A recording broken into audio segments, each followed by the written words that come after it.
آمنوا بما أنزلت مصدقا لما معكم ولا تكونوا أول كافر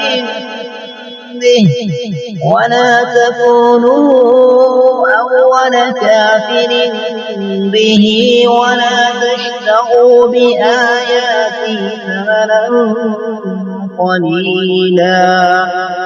ولا تشتروا بآياتي ثمنا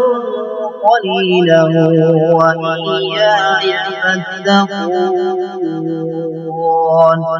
ولا تلبسوا الحق بالباطل وتكتموا الحق وأنتم تعلمون وأقيموا الصلاة وآتوا الزكاة واركعوا مع الراكعين أتأمرون الناس بالبر وتنسون أنفسكم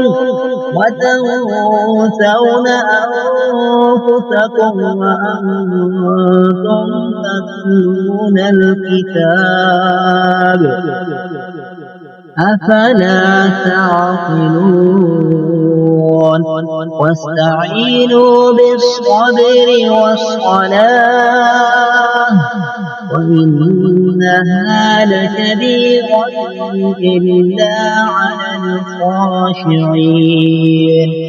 الذين يظنون أنهم ملاقو ربهم وأنهم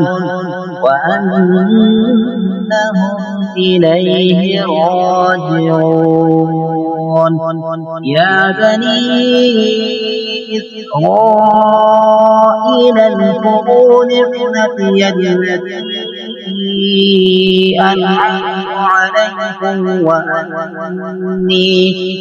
وأني فضلتكم على العالمين.